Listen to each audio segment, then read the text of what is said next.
دینی مجلس کی ضرورت، اہمیت، فوائد کیا ہیں، اس موضوع سے متعلق سننے کے لیے جمع ہوئے ہیں۔ اللہ تبارک و تعالیٰ کا شکر ادا کرنے کے بعد مسجد کے منتظمین اور سارے ہی عوام حضرات و خواتین کا شکر گزار ہوں، اور اللہ سے دعا ہے کہ اللہ تعالیٰ اس مجلس کو ہمارے لیے دنیا اور آخرت میں خیر و برکت کا ذریعہ بنائے، اور اللہ تعالیٰ ہم کو جنت میں ویسے جمع فرمائے جیسے اللہ نے ہمیں دنیا میں یہاں جمع فرمایا ہے، آمین۔ معزز حاضرین، انشاءاللہ 45 منٹ میں دینی مجالس کی ضرورت، اہمیت کیا ہوتی ہے، مجلس عربی زبان میں کس کو کہتے ہیں، مجلس کس طرح کی ہوتی ہے، نبی کریم صلی اللہ علیہ وسلم کی مجلس کی کیا خوبیاں ہوا کرتی تھیں، حضرات صحابہ کرام جب کسی مجلس میں بیٹھتے تو ان کے دل کا اور ان کا ادب کیسے ہوتا تھا، اور آج کل ہمارے مجلسوں کا رنگ کیا ہے، لوگ دینی مجلسوں سے کیوں بھاگ رہے ہیں، اس کا علاج کیا ہے، انشاءاللہ ان عناصر پر ہم آپ کے سامنے گفتگو کریں گے۔ مجالس اصل میں یہ عربی زبان کا لفظ ہے، یہ جلس یجلس کا معنی بیٹھنے کا آتا ہے۔ یہ مجالس جو ہے مجلس کی جمع ہے جس کے معنی بیٹھنے کی جگہ کے آتے ہیں۔ دنیا میں مجلسیں الگ الگ رنگ کی ہوتی ہیں، آپ جانتے ہیں۔ کچھ مجلسیں ایسی ہوتی ہیں جہاں صرف دنیا کی باتیں ہوتی رہتی ہیں، جیسا کہ حضرت عبداللہ ابن عمر رضی اللہ عنہما فرماتے ہیں، قیامت کے قریب میں ایک ایسا وقت آئے گا کہ لوگ مسجد میں بیٹھ کر دنیاوی باتیں کریں گے۔ آج وہ زمانہ ہم دیکھ رہے ہیں، یہ وہ پیشن گوئی ہے، دنیا میں مسجد میں بیٹھ کر دنیاوی باتیں کریں گے، یہ دنیاوی باتیں۔ اور مجلس کا ایک دوسرا رنگ ہوتا ہے، آدمی جیسے ہوتی ہیں مجلس ویسے ہوتی ہے۔ مثلا دو بزنس مین اگر بیٹھ جاتے ہیں مارکیٹ کے بارے میں گفتگو کرتے ہیں، یہ دوسرا رنگ ہے۔ اسی طریقے سے اگر کھلاڑی کھیل سے اگر متعلق اگر کسی کو دلچسپی ہے تو جب بیٹھ کے بولتے کون ٹیم جیتی، کون ٹیم ہاری، کس نے 6 مارا، کس نے 4 مارا، اس طرح کی مجلسیں۔ اور کبھی فلموں کی باتیں ہوتی ہیں، اگر کسی کو فلم سے اگر زیادہ دلچسپی ہے تو بولے 2021 کا بہترین فلم وہ ہے، سب سے بہترین سین وہ ہے، ایسا۔ تو آدمی کی اپنی جو سوچ ہوتی ہے اسی کی طرح کی وہ مجلسوں میں اٹھتا بیٹھتا ہے۔ اور ان سب سے بڑھ کر آج ہماری مجلسوں میں جو بات دیکھتے وہ ہم یہ ہے کہ ہماری مجلسیں یہ گناہ کے لیے ایک جگہ کا مرکز بن کر رہ گئی ہیں۔ بعض جگہ انفرادی گناہ ہو رہا ہے، بعض جگہ اجتماعی گناہ ہو رہا ہے۔ جہاں اجتماعی گناہ ہو رہا ہے وہ ہے ٹی وی دیکھنا بیٹھ کر گھروں میں، یہ بری مجلس ہے۔ اور اسی طریقے سے تھیٹروں میں جا کر فلم دیکھنا، یہ بھی دنیا کے سب سے بدترین مجلسیں ہیں۔ ہم نے ایک حدیث آپ کے سامنے پڑھی، اس کا ترجمہ کر کے آپ کو آگے بڑھتے ہیں۔ حضرت ابو ہریرہ رضی اللہ عنہ کہتے ہیں، نبی کریم صلی اللہ علیہ وسلم نے فرمایا، زمین میں اللہ کا سب سے پسندیدہ مقامات اگر کوئی ہے تو وہ اللہ کی مسجدیں ہیں۔ اگر مسجد سے آپ تعلق رکھیں گے، مسجد کے مجلس میں اٹھے بیٹھیں گے، اللہ تعالیٰ سے آپ قریب ہوں گے، اللہ کی محبت کو پانے کا ایک ذریعہ ہے۔ آپ نے اس کے برعکس اپوزٹ میں کیا کہا، وَأَبْغَضُ الْبِلَادِ إِلَى اللَّهِ أَسْوَاقُهَا، اللہ تعالیٰ کو سب سے سخت ناپسند اگر زمین کی جگہوں میں تو بازار ہیں۔ اس حدیث کو ہم نے الٹا کر دیا۔ حقیقت میں اللہ تعالیٰ کی محبت حاصل کرنے کی جگہ مسجد تھی، اس سے دل بھاگتا ہے۔ اور معاف کیجئے، میرے اور آپ کی دل کی کیفیت ایسی ہے، نماز پڑھنے کے بعد فوراً موبائل دیکھنا، یا تو مسجد سے جب تک نہیں نکل جاتے اس وقت تک چین نہیں آتا۔ آج ہمارے دلوں کا حال ایسے ہیں۔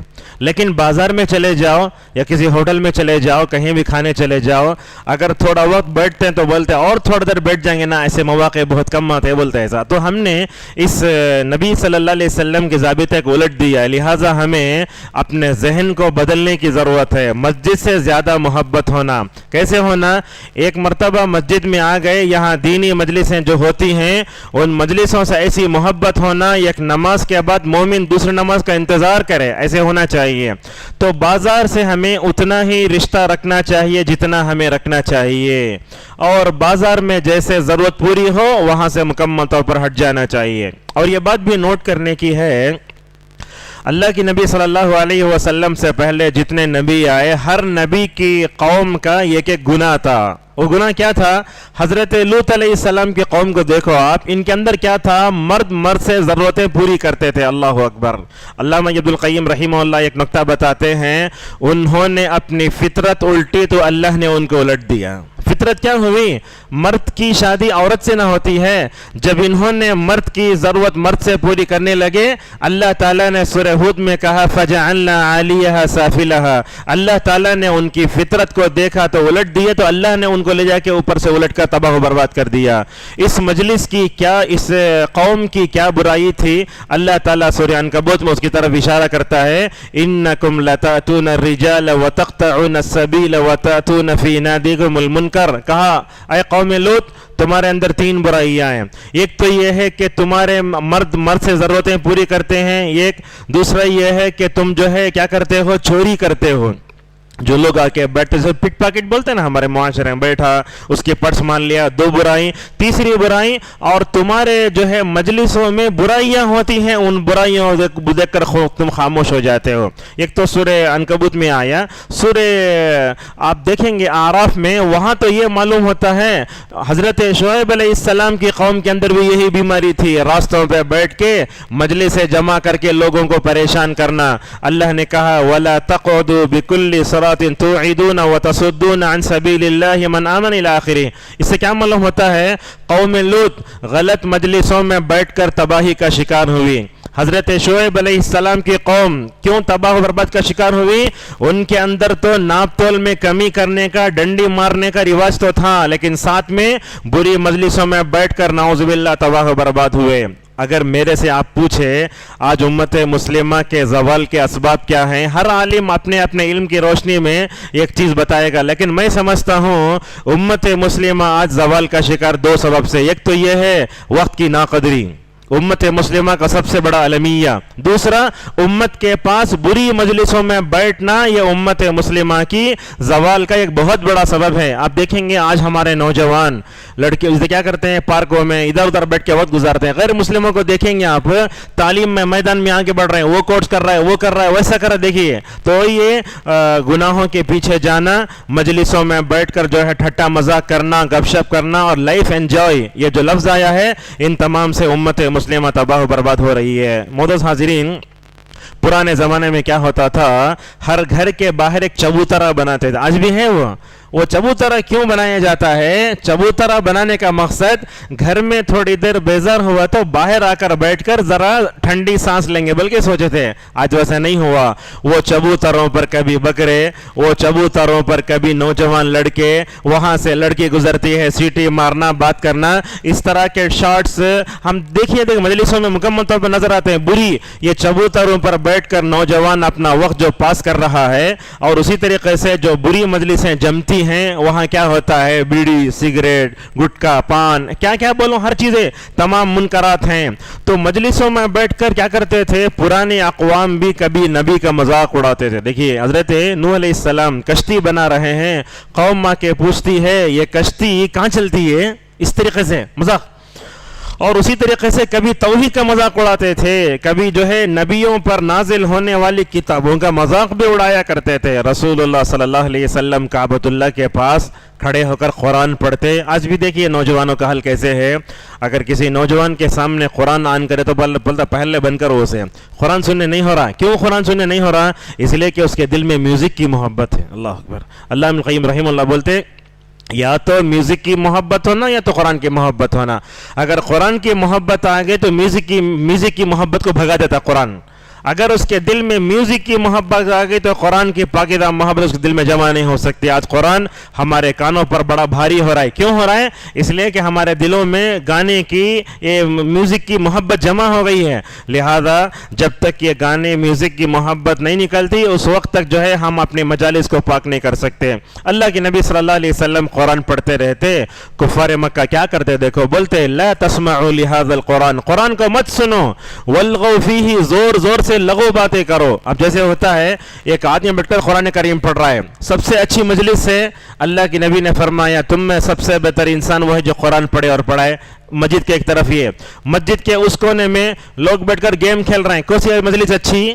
قرآن جس میں پڑھا جا رہا ہے. تو کیا کرتے اللہ کے نبی قرآن پڑھتے تو بولتے کفار زور زور سے ایسی باتیں کرو تاکہ تم کامیاب جو ہے غالب آ جاؤ. اور اللہ اکبر, نبی صلی اللہ علیہ وسلم کیسے اپنے نیکی پر توحید پر جمے ہوئے تھے. کیا کرتے کفار مکہ نعوذ باللہ وما كان صلاتهم عند البيت الا مكاء وتصديا, کفار مکہ کیا کرتے ننگے ہو کے طواف کرتے تھے نبی کے سامنے. اللہ کے نبی کو تکلیف پہنچانا, کعبۃ اللہ کے پاس جو مجلس جمتی اس مجلس میں انگلیاں کرنا ان کا مقصد تھا. کیا کرتے ننگے طواف کرتے اور کبھی تالیاں بجاتے کبھی سیٹیاں بجاتے. اللہ تبارک و تعالیٰ نے کہا تالیاں بجانا سیٹی بجانا ان کی عبادت ہے. آج ہم صوفیوں میں دیکھتے ہیں کسی ولی کا عروس ہوتا ہے تو ناچتے بھی ہیں تالیاں بجاتے بھی ہیں سب کرتے ہیں. گویا کفار مکہ کی اس عادت کو انہوں نے لے لیا اور سمجھتے ہیں کہ وہی جو ہے نعوذ باللہ ان کی عبادت ہے. تو یہ معلوم ہوتا ہے کہ نبی کا توحید کا کتابوں کا مذاق اڑانا یہ سب کرنا مجالس میں ہوتا تھا. ایک بات آپ کو بتاتے ہیں, حضرت ابو خدری رضی اللہ عنہ کہتے ہیں کہ نبی کریم صلی اللہ علیہ وسلم نے فرمایا ایاکم والجلوس والجلوس فی الطرقات.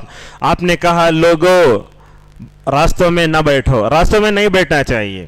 تو صحابہ نے کہا نہیں راستوں میں بیٹھنا پڑتا کیا کریں. تو اللہ کے نبی صلی اللہ علیہ وسلم نے فرمایا راستوں میں بیٹھتے ہیں راستوں کے حقوق کو ادا کرو.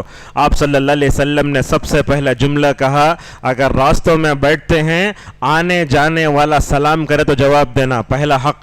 دوسرا حق آپ نے بیان فرمایا راستوں میں بیٹھو تو اپنی نگاہوں کی حفاظت کرو. آج کل ہوتا کیا ہے مجلسوں میں بیٹھتے ہیں آنے جانے والی لڑکیوں کو نعوذ باللہ دیکھتے رہتے ہیں. علامہ القیم رحمہ اللہ جو آدمی اجنبی لڑکیوں کو دیکھتا ہے تو اس کی مثال بیان کرتے ہوئے کہتے ہیں کہ وہ آدمی اس کتے کی طرح ہے جو گوشت کو دیکھتا ہے.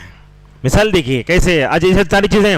اور علامہ ابن حجر رحمہ اللہ نے جگہ لکھا ہے بازار میں ایک جگہ بیٹھے رہنا آنے والے جانے والی عورتوں کو لڑکیوں کو خواتین کو دیکھنا یہ گری ہوئی حرکت ہے جو کبھی شریف آدمی نہیں کرتا. لہذا سلام کا جواب دینا نگاہوں کی حفاظت کرنا اور اس کے بعد وہاں بیٹھ کر کوئی چھینکتا ہے تو اسے الحمدللہ بولے تو یرحمک اللہ بولنا. اور اسی طریقے سے وہاں بیٹھ کر اگر آپ کوئی بھلا کام دیکھتے ہیں تو بھلے کام کی ہمت افزائی کرنا, اگر وہاں برا کام دیکھتے ہیں تو برے کام کو روکنا بھی. آج دیکھتے ہیں راستوں وغیرہ میں کیا ہو رہا ہے, مجلسیں جمع ہوتی ہیں. ایک مسلم لڑکا غیر مسلم لڑکی کے ساتھ بات کرتے ٹھہرا ہے, کسی کے مجال نہیں کہ جا کر روک سکے. دیکھیے منکرات کیسے پھیل رہے ہیں, اگر آپ جا کے روکیں گے تو آپ کی جان کے لالے پڑیں گے. ایسا ماحول دنیا میں نعوذ باللہ پیدا ہوتے جا رہا ہے. تو یہ اللہ کے نبی صلی اللہ علیہ وسلم نے راستوں میں جو مجلس جمتی ہے اس مجلس کے آداب بتائے. اگر ان آداب کا خیال کرو تو بیٹھ سکتے ہو, اگر ان آداب کا خیال نہیں کر سکتے تو بیٹھنا نہیں چاہیے. اور خصوصاً نوجوانوں کو بچوں کو جہاں تک ہو سکے آپ اپنے گھروں میں رکھیں. آج کیسا ہے انسان کا دوڑتا دماغ ذرہ برابر بھی گھر میں رہنے تیار نہیں. چلو گپ شپ کریں گے, چلو مارکیٹ جائیں گے, چلو کہاں جائیں گے پارک کو جائیں گے. وہاں جا کر غلط مجلسوں میں بیٹھتے ہیں تو ہمارا ایمان بھی خراب ہوتا ہے اخلاق بھی مکمل طور پر خراب ہوتا ہے. معزز حاضرین دنیا میں یاد رکھیے مجلسیں جو جمع ہوتی ہیں میں سمجھتا ہوں دنیا میں دو مجلسیں بڑی اچھی ہیں. وہ کون سی مجلسیں؟ مسجد میں جمع ہونے والی مجلس جس کو دینی مجلس کہا جاتا ہے یہ سب سے دنیا کی بہترین مجلس ہے. اور دوسرا دنیا میں جو بہتر مقامات ہیں ان مقامات میں سمجھتا ہوں مدارس جہاں قرآن پڑھا جاتا ہے جہاں دینی علم دیا جاتا ہے میں سمجھتا ہوں یہ دونوں ہی مجلسیں اچھی ہیں. ورنہ تو آدمی علماء کے ساتھ اٹھے بیٹھے میں سمجھتا ہوں یہ مجلس بھی اچھی ہے. ورنہ تو لوگ آج کل علماء کو نہ پسند کرتے نہ ان کے ساتھ بیٹھتے نہ کچھ کرتے. علامہ بن باز رحمہ اللہ کیا بولتے دیکھو اگر تم علماء سے دوستی رکھو گے آدھے عالم بن جاؤ گے. آج ہمارے فونوں میں ہر ایک کا نمبر دوست کا فلاں کا, اگر نمبر نہیں ہے تو عالم دین کا نمبر نہیں ہے. علماء سے تعلق رکھو. حضرت عمر رضی اللہ عنہ فرمایا کرتے تھے لوگو علماء کی مجلس میں جاؤ تمہارے دین میں ایمان میں اضافہ ہوگا. علماء سے تعلق رکھو تمہاری زندگی سدھرے گی, تمہاری روح تمہارا جسم ہر طریقے سے اس میں جو ہے مکمل طور پر ترقی ہوگی. اور مسجد میں جو مجلسیں ہوتی ہیں، جیسے مثال کے طور پر یہ درس ہو رہا ہے، یہ ماشاءاللہ بڑی بہترین مجلس ہے۔ اللہ کے نبی صلی اللہ علیہ وسلم نے کیا فرمایا؟ جب بھی معاشرے میں مسجد میں قرآن پڑھا جاتا ہے تو 3 خوشخبریاں رسول اللہ صلی اللہ علیہ وسلم نے سنائی۔ آپ نے فرمایا اس پر رحمت اترتی ہے، فرشتے اس کو گھیر لیتے ہیں، اور اللہ تبارک و تعالیٰ قرآن پڑھنے پڑھانے والوں کا تذکرہ اپنے پاس فرماتا ہے۔ یہ 3 خوشخبریاں رسول اللہ صلی اللہ علیہ وسلم نے سنائی۔ اور ایک بات بھی ہے، نماز ہو جاتی ہے، نماز ہونے کے بعد آپ اذکار پڑھتے نا، یہ بھی ایک مجلس کی طرح ہی ہے۔ اچھا، نماز کے بعد اذکار ہوتے ہیں۔ حقیقت میں اگر میں دیکھا جائے تو میں آپ کے سامنے کہوں، یہ سوشل میڈیا جتنا آ رہا ہے، دنیا میں ادب ختم ہو رہا ہے۔ بڑوں کا ادب تو دور کی بات، اللہ کا ادب بھی ختم ہوا، رسول اللہ صلی اللہ علیہ وسلم کا ادب بھی ختم ہوا، ہر طریقے سے روح نکلتی جا رہی ہے۔ نماز کے بعد وہیں بیٹھ کر اذکار پڑھیں گے تو کیا ہوگا؟ نورانی مخلوق ماشاءاللہ ہمارے لیے دعائیں کرتی ہے۔ دنیا میں آپ ایک دوسرے سے کتنی مرتبہ ہمارے لیے دعا کرو بولتے رہتے، لیکن یہاں مفت میں دعائیں مل رہی ہیں فرشتوں کی، وہ لینے کے لیے آپ تیار نہیں ہیں۔ کیا بولتے فرشتے؟ بولتے اللہم اغفر لہ وارحم، اے اللہ تیرے بیٹے ہوئے بندے کو معاف کر دے، اے اللہ اس بندے پر اپنی رحمت کی بارش برسا۔ اللہ اکبر، روحانی مخلوق ہمارے لیے دعا کرتے رہتی ہے۔ اچھا، یہ نماز کے بعد اذکار پڑھنا، میں سمجھتا ہوں آپ جب نماز پڑھ کر ختم ہونے کے بعد آپ بیٹھتے ہیں، ذرا تصور کیجئے آپ دنیا میں کسی بڑے آدمی کے سامنے بیٹھتے ہیں، اس وقت اگر واعظ دیکھتے ہیں تو کیا بولتا ہوں؟ ٹھیک ہے آپ جا سکتے ہیں۔ یہ دنیا میں بڑے لوگوں کا حال ہوتا ہے۔ ذرا تصور کیجئے نماز کے بعد اللہ کے سامنے بیٹھے رہے، اللہ کی تعظیم آپ کے اندر میرے اندر کتنا ہونا چاہیے۔ نماز ختم ہوتے ہی آپ بیٹھے اس مجلس میں، کس کے سامنے بیٹھے؟ اللہ کے سامنے بیٹھے، لہذا آپ کے اور میرے دل میں اللہ تبارک و تعالیٰ کا ادب ہونا چاہیے۔ اور یہ مجلسوں میں اور اسی طریقے سے یہ اللہ تعالیٰ کا ادب اور اس کی محبت، نبی کا ادب اور اس کی محبت، اور یہ قرآن کا ادب، اور ان تمام چیزوں میں مجلسوں میں ادب کا خاتمہ ہوا تو اسی موبائل کے ذریعے مکمل طور پر ہو رہا ہے۔ علماء نے اتنا بھی لکھتے ہیں، دیکھیے بغور و اہم ہے، اگر بچے اپنے ماں باپ کے سامنے بیٹھتے ہیں تب بھی ان کو ادب سے بیٹھنا چاہیے۔ آج کیا ہے، بچے ماں باپ کے سامنے بیٹھتے ہیں، ایک بچہ ماں کو لات مار رہا ہے اور ایک جا کے سر پہ چڑھ جا رہا ہے۔ نہیں، چھوٹے چھوٹے ایسا بچے کرے تو چلتا ہے، لیکن بڑے ہوتے ہوتے لاڑ بھی دینا، پیار بھی کرنا، ساتھ میں ادب بھی سکھانا چاہیے۔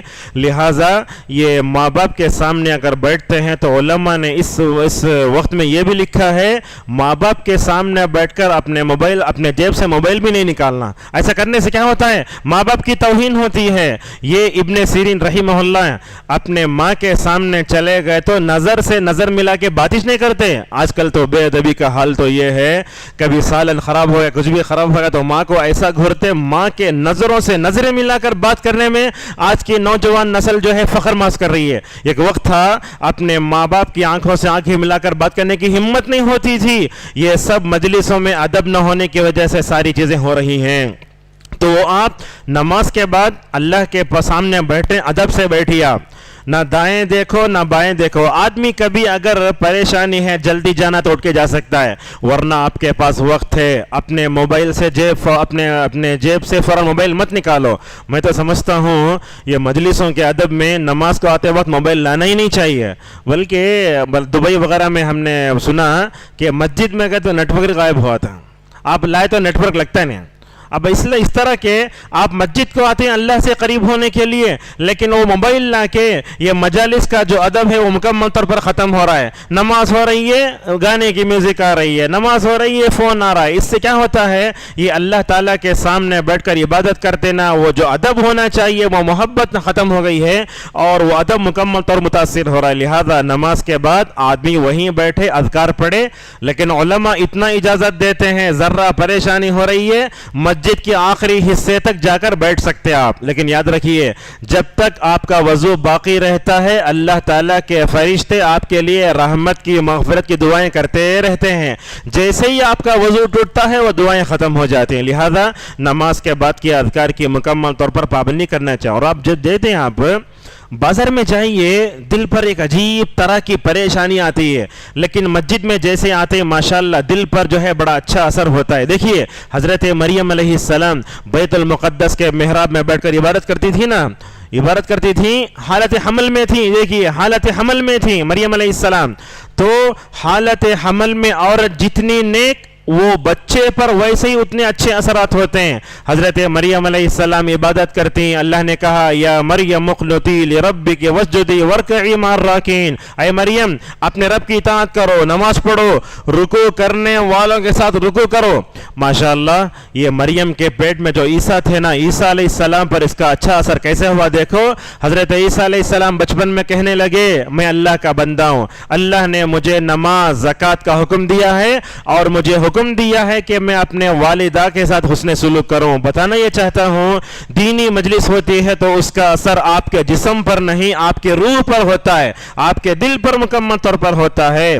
اور وضو ٹوٹنے تک مکمل طور پر جو ہے نماز کے بعد کے اذکار کی پابندی کریں. ٹھیک ہے یہاں خواتین بھی ہیں, ایک بات ان سے بھی کہنا چاہیں گے, نماز ختم ہوتے ہی چولہے کو بھاگ جاتے ہیں, نہ اذکار پڑھتے نہ کچھ کرتے, کھانا ابل رہا ہے, وہ ہو رہا ہے, وہ ہو رہا ہے. آپ تمام کاموں سے فارغ ہو کر سکون سے آؤ اور گھروں میں بھی نماز کے بعد کے اذکار پڑھنے کی پابندی ماں خود کرنا, بچوں کے اندر ہی آنا. نعوذ باللہ خون کے آنسو رلانے والا ماحول ہے آج گھروں کا. ماں نماز پڑھ رہی ہے, بچے گیم کھیل رہے ہیں. ماں نماز پڑھ رہی ہے, بچے جو ہے خطرناک انداز کے ٹک ٹاک دیکھ رہے ہیں, ہنس بھی رہے ہیں. ان کو معلوم بھی نہیں میری ماں نماز پڑھ رہی ہے. اللہ کی تعظیم ہونا, اللہ کی محبت ہونا. دیکھو گھر میں نماز کے بعد اگر اذکار کی پابندی کریں, ہمارے گھروں میں اللہ کی تعظیم پیدا ہوگی, گھروں میں اللہ کی محبت پیدا ہوگی اور سنجیدگی آئے گی.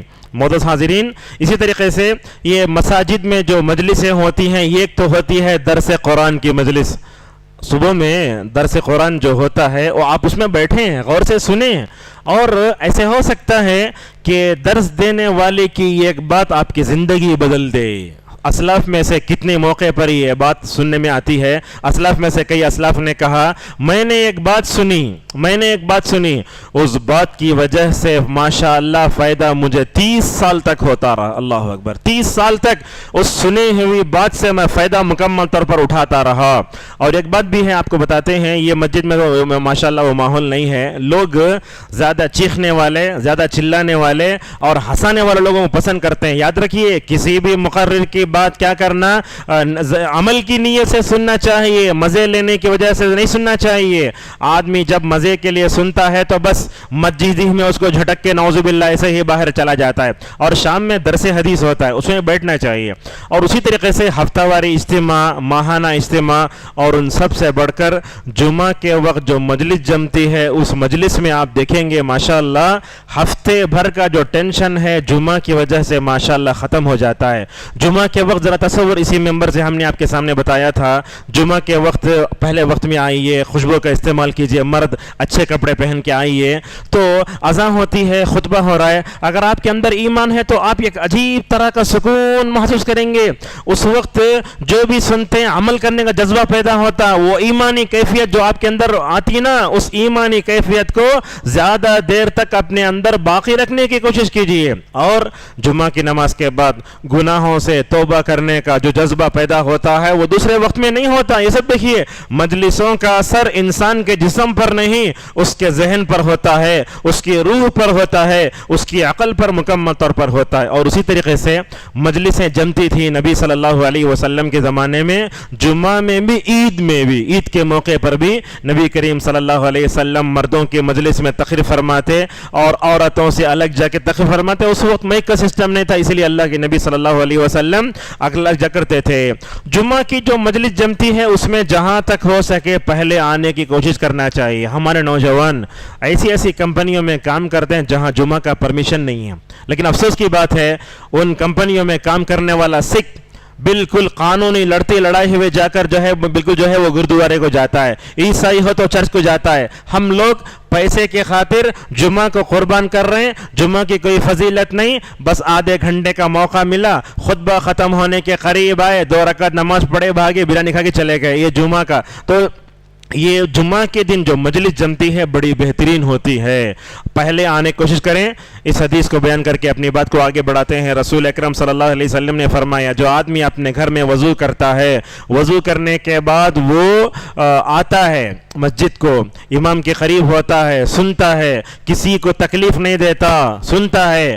اللہ کے نبی صلی اللہ علیہ وسلم نے فرمایا ہر قدم پر, جب اپنے گھر سے نکلا, ہر قدم پر اسے 1 سال تہجد پڑھنے کا ثواب اور 1 سال نفل روزے رکھنے کا ثواب. یہ ترمذی کی حدیث ہے. علامہ البانی رحمہ اللہ اس حدیث کو ذکر کرنے کے بعد کہتے ہیں جمعہ کی فضیلت سے متعلق اب میں نے اس سے زیادہ فضیلت والی حدیث میں نے نہیں دیکھی, لہذا جمعہ کا موقع بڑا بہترین موقع ہوتا ہے. سعید ابن جبیر رحمہ اللہ فرماتے ہیں میرے پاس جمعہ تو نفل حج سے بھی افضل ہے, جہاں تک ہو سکے جمعہ نہیں چھوڑنا چاہیے. اور ماشاءاللہ اہل حدیث مساجد میں عورتوں کا انتظام بھی ہوتا ہے, ان کو بھی لانا چاہیے. پلاننگ کریں, آپ کھانا پکانا ہو تو 11 تک کھانا پکانے سے فارغ ہو جائیں. اگر بچے کچھ بڑے ہوں تو اپنے بچوں کو بھی لے کر آئیں. اللہ کے نبی صلی اللہ علیہ وسلم مجلس پر کیسے اثر ہوتا تھا دیکھو, حضرت حسن کو لا کے ممبر پہ بٹھا لیتے تھے جمعہ کے دن.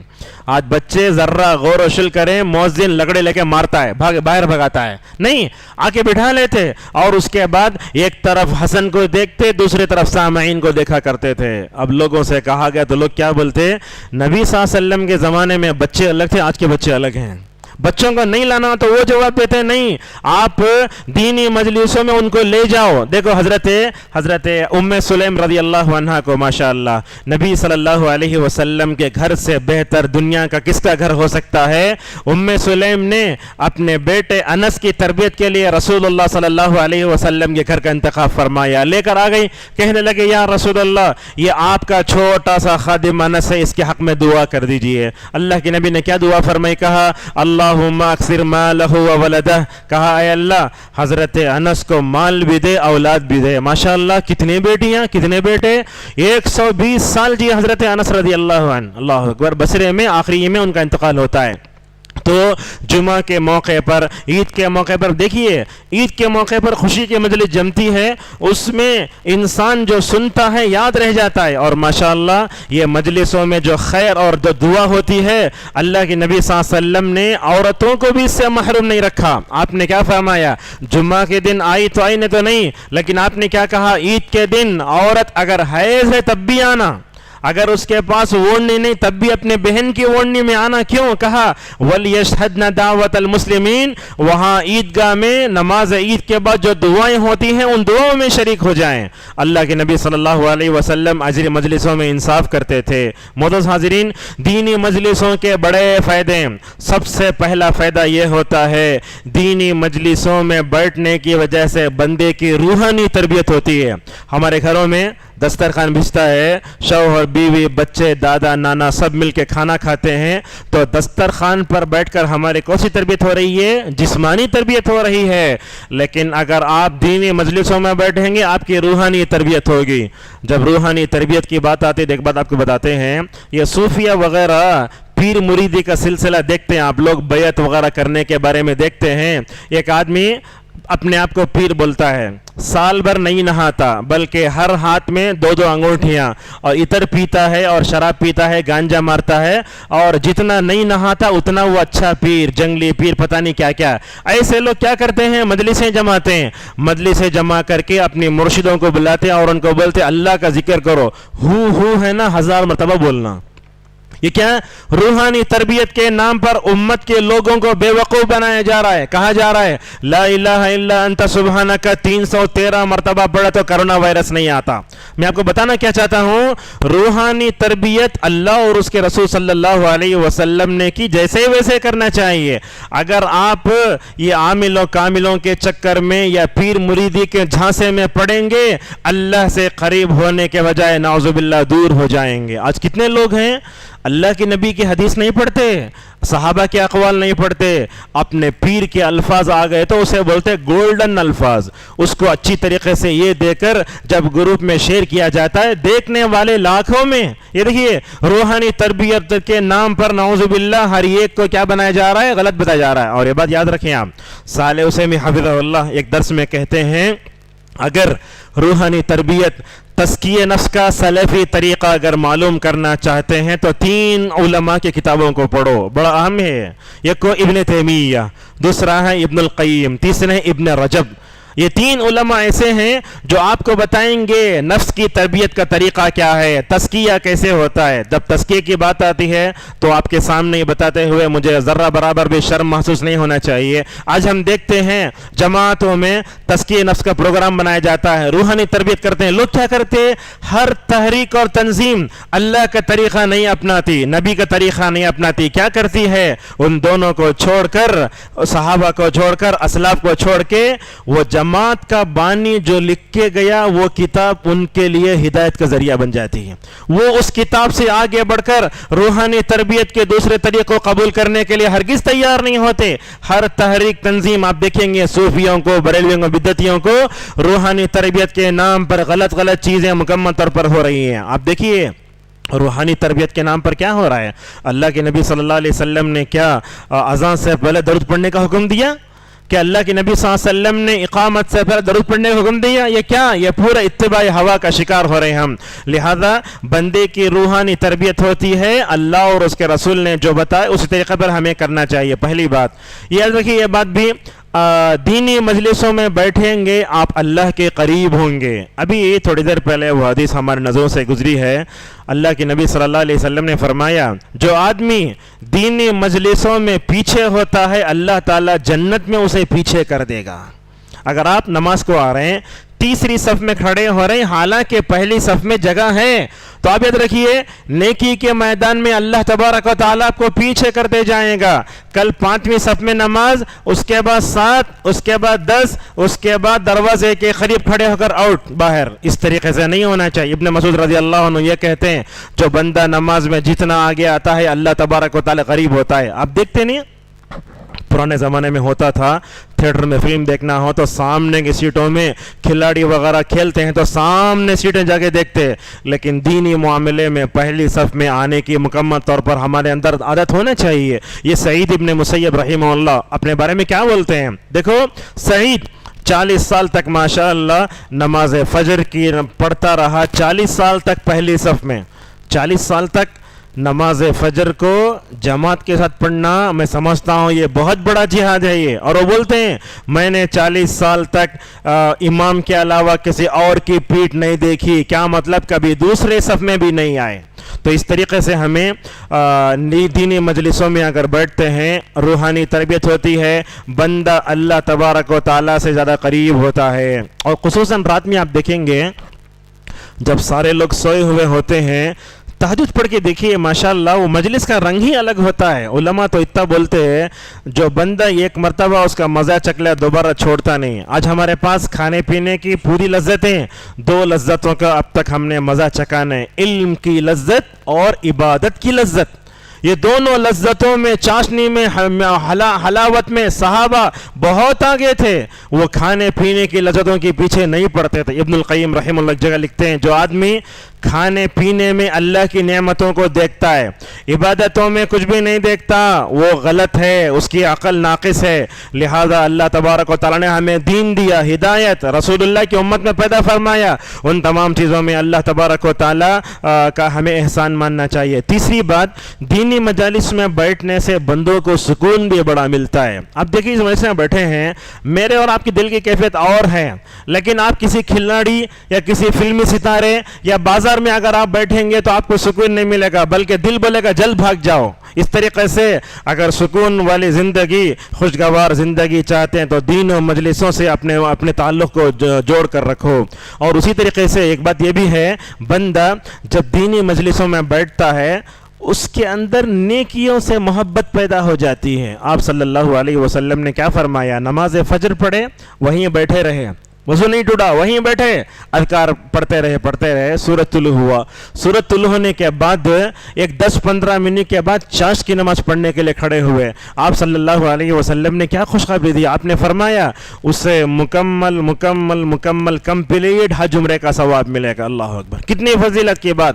آج یہ ساری چیزیں رہ کر ہم چھوڑ رہے ہیں، ہم کو معلوم ہے، لیکن عمل کرنا ہم کو بڑا مشکل ہو جاتا ہے. لہذا نیکیوں سے محبت، علامہ محمد رحمہ اللہ جو لکھتے ہیں اگر بندہ نیکی کرتا ہے اللہ تعالیٰ اس کے دل میں نیکیوں کی محبت ڈال دیتا ہے. ایک نیکی کرے تو دوسری نیکی کے لیے اللہ تعالیٰ راستے کھولتا ہے. آپ فرض نمازوں کی پابندی کر لو, کیا کرے گا اللہ تبارک و تعالیٰ آپ کے دلوں میں سنن و نوافل کی محبت ڈالے گا, اور سنن نوافل کی جب محبت ڈالے گا تو جو ہے نفل نمازیں بھی ہم پڑھنا ایسے ہی پڑھنا شروع کر دیں گے. تو نیکیوں سے محبت پیدا کرنا چاہتے ہیں دینی مجلسوں میں بیٹھو. اور اسی طریقے سے دینی مجلسوں میں بیٹھنے کا اور ایک فائدہ, بندہ کیا ہوتا ہے برائی کا عزم کرے تو بھی ماشاءاللہ چھوڑ دیتا ہے. کتنے ایسے آج لوگ ہیں مسجد میں آتے ہیں, خطبہ سن لیے, توبہ کرنا, آنکھ سے آنسو بھی گر جاتا ہے, لیکن جیسے ہی مسجد کے باہر چلے گئے فوراً کیا ہو جائے گناہ اس کے اوپر غالب آ جاتا ہے. یہ کیا, یہ اصل میں آپ نے اپنے نفس کو دھوکہ دیا ہے حقیقت میں. لہٰذا وہ مسجد میں رہ کر یہ برائی چھوڑنے کا جو اصل میں دل میں جذبہ آتا نا, وہ جذبے کو آپ پکڑے رہو اور اللہ سے دعا کرو, اے اللہ جیسے مسجد میں جاتا ہوں میں نیکیوں کی حرص اور محبت پیدا ہو جاتی ہے نا, مسجد کے بعد بھی وہ محبت میرے دل میں رکھ. اور شیطان سے بچنے کے لیے بہت آسان نسخہ ایک بتاتے ہیں آپ کو. اللہ کے نبی صلی اللہ علیہ وسلم جب مسجد میں داخل ہوتے شیطان سے پناہ مانگتے, جب مسجد سے باہر جاتے تب بھی شیطان سے پناہ مانگتے, کہتے اللہم عصمنی من الشیطان الرجیم. اس کا مطلب کیا ہوا؟ اس کا مطلب یہ ہوا جب آپ مسجد میں آتے ہیں تو رحمان کے بندے بن جاتے ہیں, شیطان کا حملہ نہیں ہوتا ہے. اگر حملہ ہوا تو وہ اعوذ باللہ پڑھ کے بائیں جانب پھوٹتے ہیں. لہٰذا آپ کے دل پر اللہ تبارک و تعالیٰ کی محبت کا جو اثر ہوتا ہے وہی محبت کا اثر مسجد کے باہر جانے کے بعد بھی مکمل طور پر ہونا چاہیے. اور اسی طریقے سے یہ دینی مجلسوں میں بیٹھنے کا اور ایک فائدہ, ہمیں اپنا مقصد زندگی سمجھ میں آتا ہے. اگر آپ غلط مجلسوں میں بیٹھیں گے, کھانے پینے کی محفل میں بیٹھیں گے, کھانا پینا آپ کا مقصد ہوگا, لیکن مسجد میں آئیں گے, خطبہ, ہفتہ واری درس قرآن, درس حدیث کوئی بھی ہوگا تو آپ کو اپنا مقصد زندگی مکمل طور پر سمجھ میں آئے گا. اور ایک بڑا فائدہ یہ فائدہ کیا ہے, دینی مجلسوں میں بیٹھنے کا ایک فائدہ یہ ہوتا ہے کہ بندہ بیکار لغو لا یعنی باتوں سے دور ہو جاتا ہے. آج ہماری زندگیوں میں بیکار بغیر مقصدیت کی گفتگو بہت زیادہ ہوتی ہے. اچھا, اللہ نے کہا سورہ مومنون کے شروع میں والذین هم عن اللغو معرضون, مومن وہ ہوتا ہے جو بیکار باتوں سے اپنے آپ کو دور رکھتا ہے. اچھا, وہ بیکار باتیں کیا, وہ بغیر مقصد کے جو گفتگو ہوتی ہے وہ کیا, وہ علامہ شوکانی رحمہ اللہ فتح القدیر میں کئی اقوال لائے. اس میں ایک شرک بھی ہے, شرک بیکار چیز ہے, لہذا اس سے دور ہونا چاہیے. اور اسی طریقے سے پوری گناہ کی باتیں لغو چیزوں میں آتی ہیں, لہذا بیکار باتیں جس میں نہ دین کا فائدہ, نہ دنیا کا فائدہ, نہ آخرت کا فائدہ, ایسی بے مقصد گفتگو سے جہاں تک ہو سکے ہم سب کو مکمل طور پر دور رہنا چاہیے. معزز حاضرین, اللہ تبارک و تعالیٰ نے سورہ قصص میں یہی بات کی طرف اشارہ کرتے ہوئے کہا وَإِذَا سَمِعُوا اللَّغْوَ أَعْرَضُوا عَنْهُ, مومن وہ ہوتے ہیں جو بیکار بات کو دیکھ کے فوراً وہاں سے گزر جاتے ہیں. اور اللہ نے یہی کہا وَإِذَا مَرُّوا بِاللَّغْوِ مَرُّوا كِرَامًا, جہاں غلط بات ہوتی ہے تو مومن وہاں عزت سے مکمل طور پر گزر جاتا ہے. آج ہماری زندگیاں گپ شپ میں بہت گزرتی ہیں, ایسی بغیر مقصد کے باتیں کرتے ہیں جس میں دین کا دنیا کا کوئی فائدہ ہمیں مکمل طور پر نہیں ہوتا. معزز حاضرین, اسی طریقے سے دینی مجالس میں بیٹھنے سے اللہ کی تعظیم ہمارے دلوں میں پیدا ہوتی ہے. اب جب ہم نماز پڑھتے ہیں تو کیا ہمارے دلوں میں اللہ کی محبت ہے؟ جب ہم اللہ کے سامنے کھڑے ہو کر نماز پڑھاتے ہیں تو کیا ہمیں اللہ سے ثواب کی امید ہے؟ یاد رکھیے, اللہ کی عبادت کرنا ہو تو 3 ارکان اس کے اندر ہونا. اس بات پر ہمیں بڑی بحث کرتے, کیا بحث؟ سورہ فاتحہ نہیں پڑھا تو نماز نہیں ہوتی. صحیح ہے, لیکن یہ 3 چیزیں نہ ہو تو عبادت بھی صحیح نہیں ہوتی ہے. وہ کیا؟ وہ کہتے ہیں علامہ ابن تیمیہ رحمہ اللہ من عبد اللہ بالحب والخوف والرجاء فهو مومن حقیقی. عبادت کے 3 ارکان ہیں. جب بھی آپ نماز, روزہ, زکوٰۃ کوئی بھی عبادت کریں یہ 3 ارکان کو اپنے دل میں لائیں. سب سے پہلے جس ذات کی عبادت کر رہے ہیں اس ذات کی محبت آپ کے دل میں ہونا چاہیے, ایک بات. اسی طریقے سے جس ذات کی عبادت کر رہے ہیں اس ذات کا ڈر بھی آپ کے اندر ہونا چاہیے, محبت بھی ہونا, ڈر بھی ہونا. تیسرا, آپ عبادت کر رہے ہیں تو اللہ تبارک و تعالیٰ سے ثواب کی پوری امید ہونا. مثلا کیسے؟ ایک دن ایسا ایک دن میں سنت موقدہ 10 رکعت ہیں یا 12 رکعت ہیں، علماء میں اختلاف ہے۔ اگر آپ یہ پڑھ لیتے ہیں جنت میں اللہ تبارک و تعالیٰ آپ کے لیے ایک محل بنائے گا۔ اگر اس حدیث پر آپ پوری طرح ثواب کی امید رکھ کے پڑھتے ہیں تو کیا ہوگا، اللہ تبارک و تعالیٰ آپ کو مکمل طور پر ثواب دے گا۔ لہٰذا اللہ کی تعظیم پیدا ہوتی ہے، رسول اللہ صلی اللہ علیہ وسلم کی تعظیم پیدا ہوتے۔ ایک اہم بات آپ کو بتاتے ہیں، نوجوانوں کے پوچھتے ہمیں گناہوں سے اپنے آپ کو کیسے بچانا چاہیے۔ گناہوں سے بچنے کے لیے سب سے آسان نسخہ علماء نے جو بتایا، اگر آپ اپنے دل میں اللہ کی تعظیم پیدا کر لیں گے نا، گناہ کے قریب کبھی نہیں جائیں گے۔ یہ بات یاد رکھیں آپ، بندہ جب گناہ کرتا ہے تو سب سے پہلے اللہ کی نظر سے گرتا ہے۔ بندہ جب گناہ کرتا ہے تو رسول اللہ صلی اللہ علیہ وسلم کی نظر سے گرتا ہے۔ بندہ جب گناہ کرتا ہے تو اس کا چہرہ بولتا ہے کہ یہ گنہگار ہے۔ 3 ہو گئے۔ بندہ جب گناہ کرتا ہے، ابن عباس رضی اللہ عنہما فرماتے ہیں، وہ گنہگار بندے کے بارے میں بغض و عداوت لوگوں کے دلوں میں ڈال دیا جاتا ہے۔ جیسے نیک آدمی کے پیچھے لوگ بھاگتے نا، ویسے برے آدمی سے لوگ اپنے آپ کو بچاتے ہیں۔ نہیں گنہگار گنہگار۔ اسی لیے اللہ نے کہا وَمَن يُهِنِ اللَّهُ فَمَا لَهُ مِن مُكْرِمٍ، اللہ جس کو ذلیل کر دے اسے کوئی عزت دے نہیں سکتا۔ دیکھیے آج ہم گنہگار ہیں، ہم گنہگار ہیں۔ شادی کو جاتے ہوئے بہترین شیروانی بہترین پہن کر چلے جاتے ہیں اور اسٹیج پر بیٹھ کر فوٹو سب پکڑتے ہیں، لیکن یہ ذرا فوٹو دیکھ کر ذرا اپنے دل میں کہو میرے گناہ جو ہے لوگوں کی نظر میں تو چھپے ہیں مگر اللہ تعالیٰ میرے گناہوں کو زیادہ جانتا ہے۔ امام احمد رحمہ اللہ جب بھی کلاس میں پڑھانے کے لیے آتے ہیں تو ایک بات بولتے، دیکھو میرے شاگردوں میں تم کو ایک بات بول رہا ہوں، اگر اللہ تبارک و تعالیٰ یہ گناہوں کے اوپر پردہ نہ ڈالتا تو ہم میں سے ایک آدمی دوسرے کے سامنے ذلیل ہو جاتا۔ میرے گناہ آپ کو معلوم نہیں اسی لیے میری عزت بچی ہے، آپ کے گناہ مجھے نہیں معلوم اس لیے آپ کی عزت بچی ہے۔ اللہ تبارک و تعالیٰ گناہوں پہ پردہ ڈالتا ہے نا، یہ بھی اللہ تبارک و تعالیٰ کی بہت بڑی رحمت ہے۔ معزز حاضرین، رسول اللہ صلی اللہ علیہ وسلم کی تعظیم بھی ہونا چاہیے۔ جب درس حدیث ہوتا ہے ہمارے دل میں رسول اللہ کی تعظیم ہونا، نبی جو بتا رہے ہیں اس کو غور سے سننے کی مکمل طور پر کوشش کرنا چاہیے۔ اب آئیے آج کے درس میں اور آگے بات بتاتے ہیں۔ دنیا میں اگر سب سے بہترین اگر کسی کے مجلس تھی تو وہ محمد صلی اللہ علیہ وسلم کی مجلس تھی۔ آپ کے مجلس میں کیا کیا ہوتا سنیے۔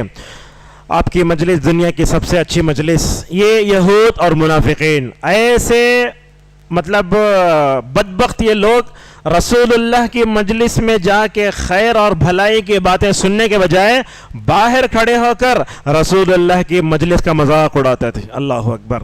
اللہ تبارک و تعالیٰ سورہ محمد صلی اللہ علیہ وسلم میں فرماتا ہے جب صحابہ آپ کی مجلس سے نکلتے باہر منافقین کھڑے ہو کر بولتے، کیا بولے اللہ کے نبی اندر؟ ایک تو یہ منافقین کا ایسے بدبخت رسول اللہ کو دیکھ کر ایمان بھی نہیں لائے، آپ کے مجلسوں میں جو خیر ملتا تھا اس خیر سے محروم ہو گئے۔ اتنا تو یہ، دوسری طرف دیکھیے یہود کیا کرتے تھے۔ اللہ اکبر۔ نبی کریم صلی اللہ علیہ وسلم بیٹھے رہتے، اپنی بیوی عائشہ رضی اللہ عنہ کے ساتھ آ کر بولتے السلام علیکم، مجھے بولتے السلام علیکم، لام نکال ڈالے تو تم مر جاؤ۔ نبی کو آ کر موت کی دعا دیتے تھے۔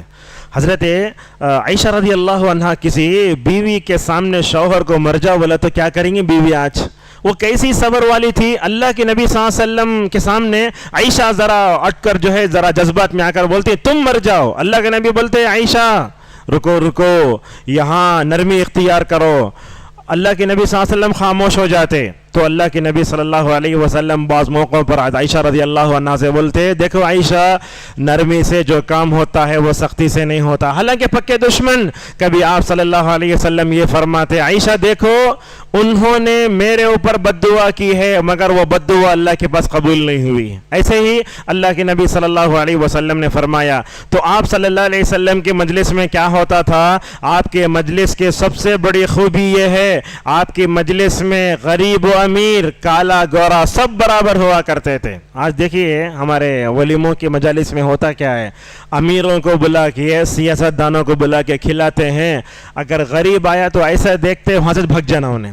اللہ کے نبی نے کیا فرمایا؟ سب سے بدترین ولیمے کی مجلس وہ ہوتی ہے جس میں مالداروں کو بلایا جائے اور غریبوں کو نظر انداز کیا جائے۔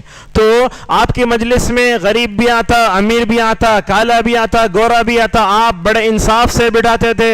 دیکھو آپ صلی اللہ علیہ وسلم کی مجلس میں بڑے برابر تھے۔ سورہ کہف جب ہم پڑھتے ہیں اس میں ایک آیت آئی ہے، کیا کیا نبی کریم صلی اللہ علیہ وسلم نے کچھ نئے لوگ اسلام کی طرف مائل ہوتے ان کو مال دیا، تو وہ لوگ کیا بولے؟ اے محمد ذرا ایسا کرو، کل اپنے مجلس میں سب سے سامنے بٹھا لو ہم نا۔ تو اللہ نے آیتیں اتاری، کہا اے محمد صلی اللہ علیہ وسلم آپ اس سے پہلے فقراء صحابہ کے ساتھ بیٹھتے تھے، انہی کے ساتھ بیٹھو، اور ان لوگوں کے ساتھ نہ بیٹھو جن کے ساتھ بیٹھ کر تمہارے دل میں غفلت پیدا ہو سکتی ہے۔ اللہ تعالیٰ نے رسول اکرم صلی اللہ علیہ وسلم کو یہ بتایا، آپ کی مجلس میں فارس سے آنے والے سلمان اور روم سے آنے والے صہیب، حبشہ سے آنے والے کالے غلام کون بلال رضی اللہ عنہ، سب یکساں تھے۔ اللہ کے نبی کے مجلس میں کالے گورے کی مکمل طور پر جب کبھی تفریق نہیں ہوتی تھی۔ آپ کی محفل میں غلام بھی ہوتا، آپ کی محفل میں آقا بھی ہوتے، آپ کی محفل میں بڑے بڑے لوگ بھی ہوتے، مگر نبی کریم صلی اللہ علیہ وسلم سب کو یکساں کی تعلیم دیتے تھے۔ آپ کی مجلس کو دیکھتے تو یہ آیت یاد آتی، انما المؤمنون اخوہ، کہ مومن آپس میں بھائی بھائی۔ ایک حدیث ہے مستدرک حاکم میں، رسول اکرم صلی اللہ علیہ وسلم کی مجلس جمی ہوئی ہے، ایک صحابی آتے ہیں، پوری مجلس جمی ہوئی ہے، وہ رسول اللہ کے قریب بیٹھنا چاہتے ہیں۔ اللہ کے نبی صلی اللہ علیہ وسلم مجلس میں آنے والوں کا کتنا خیال کرتے تھے۔ آپ صلی اللہ علیہ وسلم نے اپنے جگہ ہی بیٹھ کر آپ نے اپنے رومال پھینکا۔ وہ پھینکا کیوں؟ ان کو بیٹھنے جگہ نہیں تھی، وہ رومال ڈال کے بیٹھ جاؤ۔ شاید جابر تھے یا کوئی صحابی تھے، وہ کہتے ہیں نبی کریم صلی اللہ علیہ وسلم مجلس میں آنے والے صحابہ کا کتنا خیال کرتے تھے۔ اور آپ صلی اللہ علیہ وسلم کی مجلس کی دوسری بڑی خوبی یہ ہے، آپ کی مجلس بڑی ایمان افروز ہوتی تھی۔ آپ کی مجلس میں جو کوئی بیٹھتا اس کے ایمان میں اضافہ ہوتا تھا، اور وہ اللہ اور اس کے رسول کا پکا پابند ہو جاتا تھا۔ یہ واقعہ دیکھیے، حضرت حنظلہ جانتے ہیں نا رضی اللہ عنہ، ایک دن اللہ کی نبی کے مجلس سے بولتے ہوئے آئے، حنظلہ منافق ہوگا منافق ہوگا۔ ابو بکر پکڑ لے، حنظلہ کیا بول رہے ہو؟ پکڑ کر لے گئے اللہ کے نبی صلی اللہ علیہ وسلم کے پاس۔ تو آپ نے حنظلہ سے پوچھا، حنظلہ بولے کیا؟ حنظلہ منافق ہوگا منافق ہویا۔ تو دیکھیے یہ مجلسوں میں جب انسان ہوتا ہے دل بدلتا ہے، اسے یہ معلوم ہوتا ہے۔ تو حنظلہ نے کہا یا رسول اللہ آپ کی مجلس میں ہوتے ہیں ماشاءاللہ جنت کا تذکرہ ایسے ہوتا، ایسے معلوم ہوتا ہے کہ جنت کو ہم اپنی آنکھوں سے دیکھ رہے ہیں۔ آپ کی مجلس میں جہنم کا تذکرہ ایسے ہوتا ہے، جہنم کا تذکرہ ہو تو سب ڈر جاتے ہیں۔ لیکن یا رسول اللہ آپ کی مجلس سے نکل کر جب ہم اپنے بیوی بچوں میں جاتے ہیں تو ہوتا کیا ہے، دلوں کے ہو بدل جاتی ہیں۔ اللہ کے نبی صلی اللہ علیہ وسلم نے فرمایا، حنظلہ یہ دلوں کی بدلتی کیفیت جو مجلسوں کے تبدیلی کی وجہ سے ہو رہی ہے، اگر ماشاءاللہ تمہارا دل اتنا فرق محسوس کر رہا ہے، راستوں میں کھڑے ہو کر فرشتے تم کو سلام کر کے مصافحہ کریں گے۔ اور آپ صلی اللہ علیہ وسلم نے اس موقع پر فرمایا، حنظلہ اپنے نفس کی تربیت آہستہ آہستہ کرو۔ ایک نوجوان ہے، سر پھرا ہے، سب سے پہلے ہمیں اسے فرائض سے جوڑنا، فرائض میں اچھا ہے تو نوافل جوڑنا۔ پہلے دن اسے 5 نمازاں پڑھو، پورے 12 رکعت سنت موقعہ پڑھو، وتر پڑھو، بھگ جائے گا۔ لہٰذا یہ اللہ کے نبی صلی اللہ علیہ وسلم کے مجلس میں کیا ہوتا تھا؟ مجلسوں میں بڑا ایمان افروز۔ یہ دیکھیے عرباض ابن ساریہ رضی اللہ عنہ کیا کہتے ہیں، نبی کریم صلی اللہ علیہ وسلم جب کبھی تقریر کرتے تو 2 باتیں ہم دیکھتے تھے۔ کیا کیا باتیں؟ جب اللہ کے نبی تقریر کرتے تو کیا ہوتا؟ دلوں میں خوف پیدا ہو جاتا۔ ایسے علماء بہت کم ہیں جن کی زبان میں تاثیر ہے، ورنہ علماء تو بہت ہیں۔ عالم دین کیسے ہونا؟ وہ عالم جب تقریر کرے تو اس کے علم سے پہلے اس کا عمل بولے۔ جب عالم دین باعمل ہوتا ہے اس کی تقریر میں اللہ تاثیر دیتا ہے۔ جب وہ بولتا ہے وہ بات دل میں اثر رکھ کے مکمل طور پر تیر کی طرح چھپ جاتی ہے۔ اللہ کے نبی صلی اللہ علیہ وسلم سے بڑھ کر عالم باعمل کون ہو سکتا ہے؟ آپ صلی اللہ علیہ وسلم امام الانبیاء تھے، سید المرسلین تھے۔ اللہ کے نبی جب بھی تقریر کرتے تو کیا ہوتا؟ دلوں میں ڈر پیدا ہو جاتا۔ ایک بات تو یہ، اور اللہ کے نبی کی مجلس اور وعظ میں جو چیز ہوتی ہے وہ کیا فرماتے صحابہ اکرام، اللہ کے نبی صلی اللہ علیہ وسلم جب تقریر کرتے نا تو ایسے معلوم ہوتا آنکھوں سے بے اختیار آنسو جاری ہو جاتے. ایسے ہی واقعہ ہے. ایک جنگ میں اللہ کے نبی صلی اللہ علیہ وسلم نے مال جو ہے ذرا نئے مسلمان ہونے والوں کو دیا. انصار نے کیا کہا غصہ آ کر, جب لڑنے کا موقع آتا ہے تو اللہ کے نبی کو انصار کی تلواریں یاد آتی ہیں. پیسہ تقسیم کرنے کا مسئلہ آتا تو اللہ کے نے بتانے کن کن کو دے دیتے ہیں. اللہ اکبر. حضرات صحابہ کرام کے دلوں میں مال کی محبت ذرہ جگہ بنا رہی تھی, حالانکہ وہ دنیا کے سب سے زیادہ ہدایت یافتہ انسان تھے. اللہ کے نبی کو معلوم ہوا میرے ہوتے ہوئے حضرات صحابہ کرام میں یہ مادیت پیسے کی محبت رتی برابر آئی تو آپ نے ان کو الگ سے جمع فرمایا. اور آپ نے جن انصاری صحابہ کو جمع فرمایا پورے بزرگ سب کی سفید داڑیاں, آپ صلی اللہ علیہ وسلم نے اس مجلس میں جو تقریر کی وہ تقریر کا ایک ایک جملہ اندر جا کے ان کو ایسے بدلا. اللہ کے نبی نے کیا پوچھا معلوم اس مجلس میں, اے انصار کی جماعت مجھے معلوم ہوا کہ تم میرے اوپر غصہ ہوئے ہو, دیکھو تم گمراہ تھے, اللہ نے میری طرف سے تم کو ہدایت دی. پہلا جملہ. دوسرے جملے میں آپ نے فرمایا تم گمراہ تھے, اللہ نے میری طرف سے تم کو ہدایت دی. تمہارے دلوں میں دشمنیاں تھیں, اللہ تعالیٰ نے میرے وجود سے تمہارے دلوں میں محبت ڈالا. اور اللہ کے نبی صلی اللہ علیہ وسلم کہنے لگے انصار کی جماعت میں نے ان کو تھوڑا سا مال دیا, اگر چاہوں یہ وادی بھر کے بکریاں اور گھوڑے پتہ نہیں کیا کیا دوں ان کو دوں, لیکن آپ نے اس موقع پر کیا فرمایا. دیکھو اللہ کے نبی مجلس میں جو چیز جس وقت بولنا برابر بولتے. آپ صلی اللہ علیہ وسلم نے ان انصار سے پوچھا اے انصار کی جماعت یہ بتاؤ کیا تم اس بات سے راضی نہیں ہو کہ رسول اکرم صلی اللہ علیہ وسلم کو مہمان بنا کر اپنے گھر کو لے کر چلے جاؤ.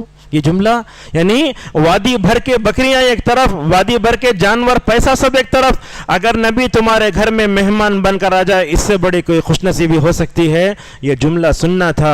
حضرات انصار صحابہ کرام کی زبان سے کیا لفظ نکلا, رضینا عن اللہ ورسولہ قسما و نصیبا, اللہ اور اس کے رسول کیا دیتے ہمیں مان لیتے. روایتوں میں آتا ہے اتنا روئے اس مجلس میں انصاری صحابہ کی پوری داڑیاں رونے سے تر ہو گئیں. معزز حاضرین, رسول اکرم صلی اللہ علیہ وسلم کے مجلس میں چوتھی جو بات ہوتی تھی آپ علم نہیں دیتے تھے ساتھ میں عمل بھی دیتے تھے. ابن مسعود کیا کہتے ہیں, اللہ کے نبی ایک مجلس میں 10 آیتیں سکھا دیے تو جب تک اس پر عمل نہیں ہوتا آگے نہیں بڑھتے. ہم کتنی آیتیں پڑھتے, کیا کبھی ہم نے اس پر عمل کرنے کی کوشش کی ہے. لہٰذا یہ علم کے ساتھ عمل کا جذبہ پیدا ہوتا تھا رسول اللہ صلی اللہ علیہ وسلم کی مجلس میں. اور اسی طریقے سے ایک بات بھی ہے, آپ کے مجلسوں میں جو بیٹھتا اس کے دل میں خوف پیدا ہو جاتا, اس کے اندر خشیت الہی پیدا ہو جاتی. کبھی اللہ کے نبی صلی اللہ علیہ وسلم قبر کا تذکرہ فرماتے, قبر کے پاس دفن کیا جا رہا ہے مردے کو, اللہ کے نبی جہاں بیٹھے اتنا رو رہے ہیں وہ نیچے کی پوری جگہ بھیگ جا رہی. آپ صلی اللہ علیہ وسلم لوگوں سے بولتے لوگوں اس مرحلے کے لیے تیاری کر لو. دیکھو اللہ کے نبی صلی اللہ علیہ وسلم جب بولتے ہیں نا سامنے والوں میں خوف اور مکمل طور پر جو ہے خوف پیدا ہو جاتا. اور کبھی دیکھو اللہ کے نبی کی تربیت کیسے, زیادہ جہنم کا تذکرہ کرے تو انسان مایوس ہو جاتا, زیادہ جنت کا تذکرہ کرے تو کیا ہوتا, گناہوں پر غلط قسم کی جرت پیدا ہو جاتی. اللہ کے نبی بیلنس سے اپنی مجلسوں میں تذکرہ فرماتے, جنت کا تذکرہ کرے تو جہنم کا تذکرہ فرماتے. ایک مرتبہ آپ صلی اللہ علیہ وسلم نے کہا تھا, کیا کہا تھا, دیکھو میری آدھی امت جنت میں جائیں گی. صحابہ کرام اتنے خوش ہوئے اللہ اکبر کہنے لگے حضرات صحابہ کرام. اور آپ کے مجلس میں بیٹھنے والا ماشاءاللہ اللہ تعالیٰ کی رضامندی کو پا لیتا تھا. حضرات صحابہ کرام ہم کیا بولتے رضی اللہ عنہ, مومن کی زندگی کا مقصد کیا, اللہ تعالیٰ کی رضا کو پانا. اور اسی طریقے سے نبی کریم صلی اللہ علیہ وسلم کے مجلسوں میں دین دنیا آخرت کا متوازن تصور ہوتا, اور آپ صلی اللہ علیہ وسلم کی مجلس میں ادب بھی بڑا ہوتا. آج کل ہم دیکھتے ہیں مجالس میں لوگ ادب نہیں کرتے, خصوصاً جمعہ وغیرہ میں دیکھتے رہتے ہیں. اللہ کے نبی صلی اللہ علیہ وسلم مجلسوں میں کیسے ہوتا, صحابہ کرام ویسے بیٹھے رہتے گویا سروں پر پرندے بیٹھے ہیں. ابن الانباری رحمہ اللہ بولتے پرندہ وہیں بیٹھتا ہے جہاں حرکت نہیں ہے, لہذا ہمیں زیادہ حرکت کھجانا کرنا وہ سب نہیں کرنا چاہیے. اور نبی کے مجلس میں 3 چیزیں ہوا کرتی تھی. اللہ کے نبی کم ہنستے تھے, زیادہ روتے تھے, اور اکثر خاموش رہتے تھے. آج معاشرے میں اگر کوئی آدمی زیادہ بڑبڑاتا ہے تو زیادہ لوگ اس کو اچھا سمجھتے ہیں، اور جو آدمی خاموش رہتا ہے دنیا اسے بھولے کا نام دے کر اس کو ٹھگا دیتی ہے اور دھوکہ بھی دینا شروع کر دیتی ہے۔ اور آپ صلی اللہ علیہ وسلم کے مجلسوں میں اور ایک بات تھی، آپ صلی اللہ علیہ وسلم کے مجلسوں میں دلوں کی اصلاح ہوتی تھی۔ یاد رکھیے، حضرت انس اور ام سلمہ رضی اللہ عنہما فرماتے ہیں اللہ کے نبی بار بار دعا پڑھتے، اللہم یا مقلب القلوب ثبت قلبی علی دینک۔ اللہ کے نبی کیوں پڑھتے آپ دعائیں؟ تو کہا دیکھو اصل میں آدم کے بیٹوں کا جو دل ہے وہ اللہ کی 2 انگلیوں کے درمیان میں ہے، جیسے چاہتا ہے وہ پھیرتا ہے۔ حضرت صحابہ اکرام نے پوچھا یا رسول اللہ، ہم آپ پر ایمان لائے، قرآن پر ایمان لائے، آپ کی شریعت پر ایمان لائے، اور تو کیا آپ کو یہ الفاظ ترمذی کے دیکھیں، کیا آپ کو ہمارے دلوں کے بدل جانے کا ڈر ہے؟ کون پوچھ رہے ہیں؟ حضرات صحابہ اکرام۔ آپ نے فرمایا ہاں۔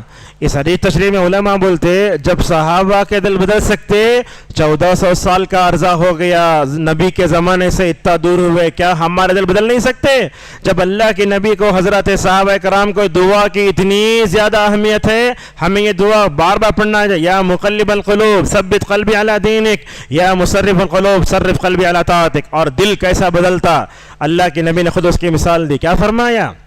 ایک صحرا ہے، وہ صحرا میں ایک پر، جانتے نا پر اڑتا ہے، ہوا آئی پر اڑتا ہے، کہاں اس کا کوئی ٹھکانش نہیں، ایسے دل فوراً بدلتا ہے۔ بلکہ علامہ ابن القیم رحمہ اللہ بولتے کبھی انسان کا نفس کبھی مطمئن نہ رہتا، کبھی لوامہ بن جاتا اور کبھی امارہ بن جاتا۔ امارہ بولے تو برائی کی طرف ابھارتا ہے، لوامہ بولے تو برائی کرنے پر کیا کرتا ہے، وہ ملامت کرتا ہے۔ مطمئنہ کب بنتا ہے؟ جب وہ اللہ کی تقدیر سے اور اس کی عبادت سے راضی ہو جاتا ہے۔ اسی طریقے سے نبی کی مجلس کی اور ایک خوبی، آپ صلی اللہ علیہ وسلم جب بھی بیٹھتے 100 مرتبہ استغفار کرتے تھے، اللہ اکبر، کبھی 80 مرتبہ، کبھی 70 مرتبہ۔ حضرت عبداللہ ابن عمر رضی اللہ عنہ فرماتے ہیں نبی کی مجلس میں یہ دعا میں ایک مجلس میں 100 مرتبہ سنتا تھا۔ وہ کون سی دعا؟ رب اغفر لی وتب علی انک انت التواب الغفور، اے اللہ تو مجھے معاف کر دے۔ اللہ کی مغفرت اتنی اہم ہے، 2 سجدوں کے درمیان میں اللہ کے نبی بیٹھتے بولتے رب اغفر لی رب اغفر لی، اے اللہ تو مجھے معاف کر دے۔ اور اسی طریقے سے نبی صلی اللہ علیہ وسلم کے مجلسوں میں اور ایک بات ہوتی ہے، جو مجلس ہوتی ہے وہ امانت ہوتی ہے۔ سمجھتے ہیں نا، شوہر بیوی کہیں بیٹھ کے بات کرتے ہیں، اللہ کے نبی صلی اللہ علیہ وسلم نے فرمایا آدمی کسی مجلس میں بات کیا، جتنے لوگ وہاں بیٹھے ہیں اس مجلس میں ہونے والی باتوں کو باہر جا کے فاش نہیں کرنا چاہیے۔ اسی طریقے سے آپ صلی اللہ علیہ وسلم نے مجلس کے آداب بھی بتائے۔ آپ نے کیا فرمایا؟ بڑوں کی عزت کرو، بڑوں کی عزت ہونا چاہیے، دادا ہے، نانا ہے، کوئی بھی ہے، اس کو بٹھانا کرنا۔ اور اسی طریقے سے مجلس کے آداب میں سے ادب یہ ہے کہ کوئی بھی جو شروع کرنا تو دائیں طرف سے بڑے سے شروع کرنا چاہیے۔ اور اسی طریقے سے جو آدمی جس جگہ بیٹھا تھوڑی دیر کے لیے گیا تو آپ جا کے وہ جگہ نہیں بیٹھ سکتے، وہی اس کے واپس آنے کے بجائے مستحق ہے۔ اور اللہ کے نبی صلی اللہ علیہ وسلم کے مجلسوں میں آخرت کی تیاری بھی بڑی ہوتی تھی۔ آج کتنے مرتبہ ہم اٹھتے بیٹھتے ہیں آخرت کا تذکرہ کرتے ہیں؟ دیکھیے اللہ کے نبی صلی اللہ علیہ وسلم کے حضرت صحابہ کرام بولتے اجلس بنا نوم ساعہ، بولتے بیٹھو قیامت پر ایمان۔ حضرت حذیفہ رضی اللہ عنہ کہتے ہیں ایک مرتبہ ہم اپنے صحابہ کرام بیٹھ کر کیا کر رہے ہیں؟ قیامت کا تذکرہ کر رہے ہیں۔ آپ نے فرمایا صحابہ کرام تم کیوں بیٹھے ہو؟ تو اللہ کے نبی کے صحابہ بولتے ہم قیامت کا تذکرہ کر رہے ہیں۔ کیا ہم کبھی اپنے گھروں میں بیٹھ کر کبھی بھی بچوں کے ساتھ کبھی آخرت کا تذکرہ ہوا؟ کیا نہیں ہوا؟ تو اپنے گھروں کے مجلسوں کو بدلو۔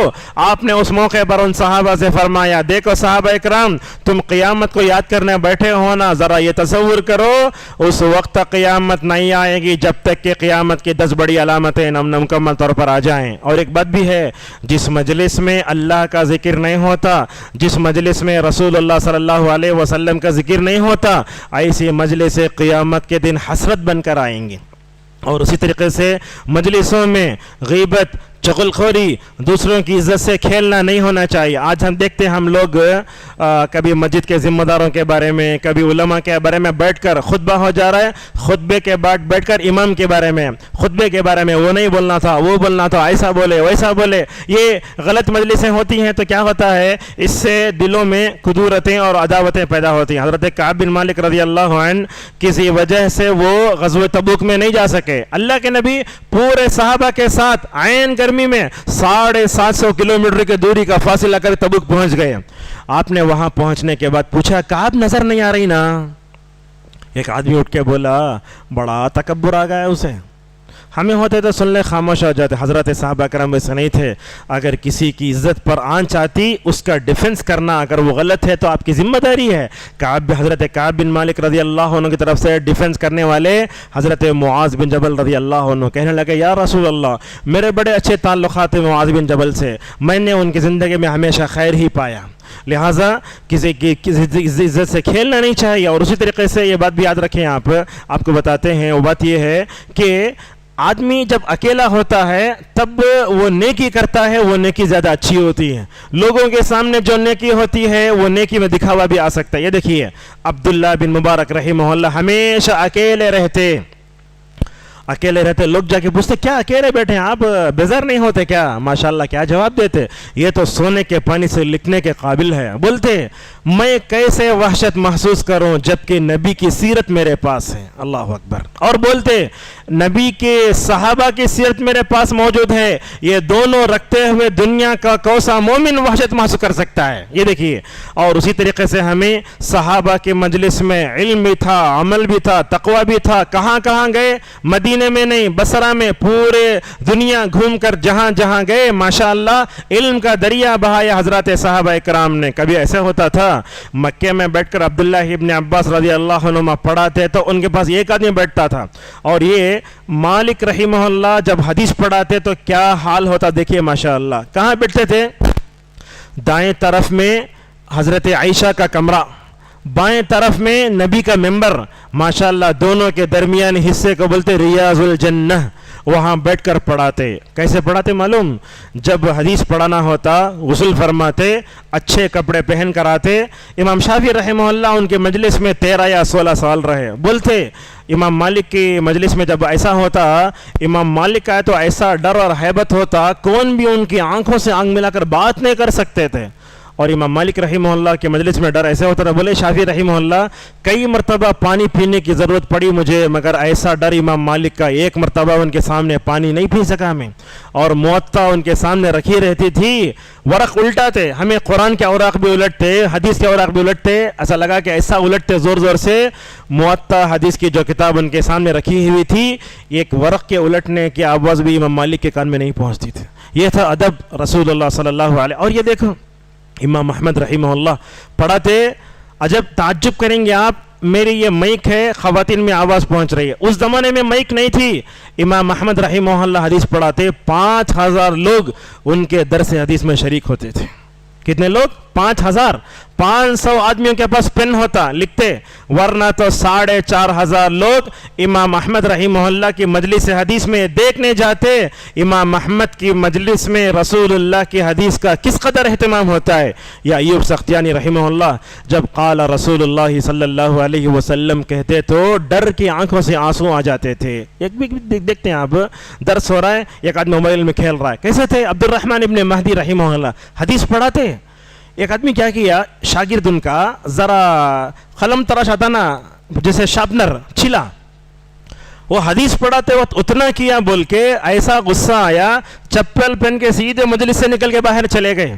آج یہ ادب مساجد میں، مدارس میں پیدا کرنے کی بڑی سخت ضرورت ہے. اس طریقے سے آج بھی ماشاءاللہ عرب میں بہت جو ہے مکمل طور پر حلقات ہوتے ہیں. آج دینی مجالس سے لوگ کیوں دور ہیں وہ بات بتا کر کے اپنی بات کو ختم کرتے ہیں. میں سمجھتا ہوں دین بیزاری سب سے خطرناک چیز ہے. یہ اللہ کی محبت نہیں، رسول اللہ کی محبت نہیں. جب دونوں محبتیں نہیں ہوں گی تو آدمی دینی مجلس میں کیسے بیٹھے گا. اور اسی طریقے سے آپ کو یہ بتاتے ہیں یہ غلط مجلسوں میں بیٹھیں گے نا، یہ چیز جہنم میں لے جانے کا ذریعہ بنے گی.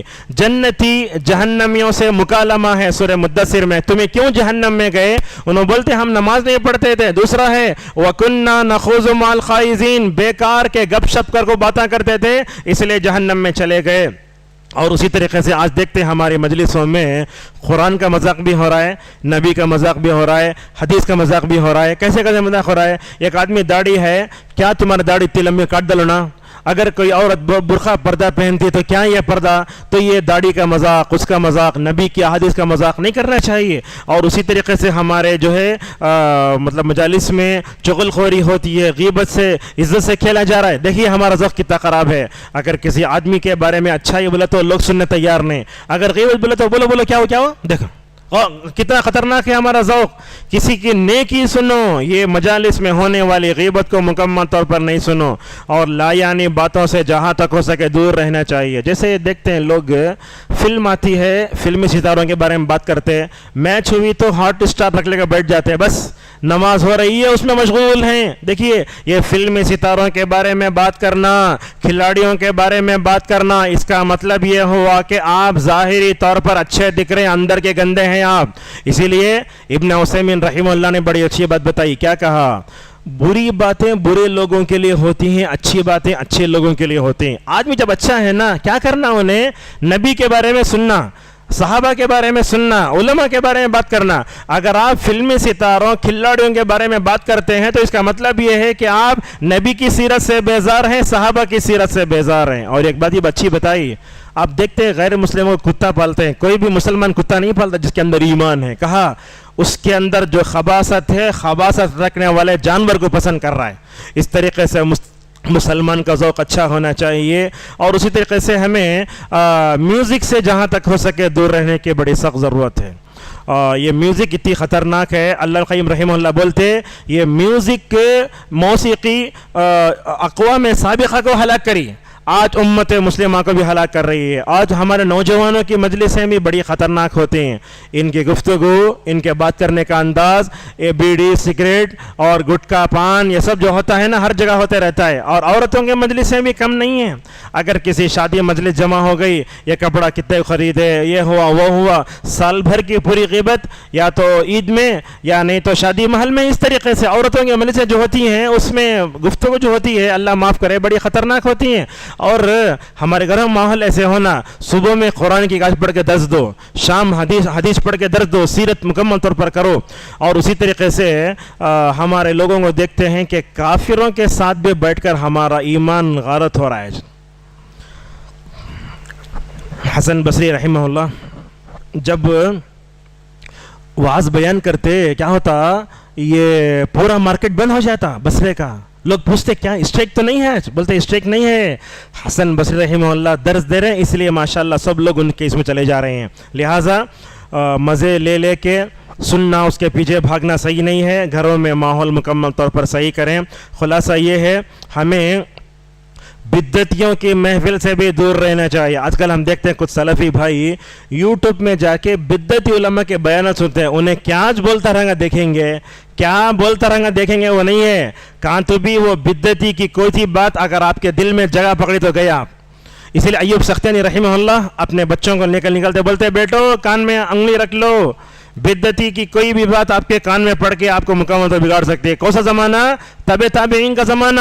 لہٰذا بدعتیوں کے محفل میں نہیں جانا، صوفیوں کے محفل میں نہیں جانا. دیکھیے یہ محرم کا جو تعزیہ وغیرہ گیا، بعد مسلمان بھی جا کے دیکھے، وہ بڑی غلط مجلس ہے نا، جہاں حرام کام ہو رہا ہے، جہاں گناہ کبیرہ ہو رہا ہے، کہ ہم جا کے دیکھ سکتے نہیں. اور مجلسوں میں یاد رکھو، آخری بات ہے، مجلسوں میں آپ کسی غریب کو یا اندھے کو، لنگڑے کو، لولے کو، غریب کو نظر انداز نہیں کرنا.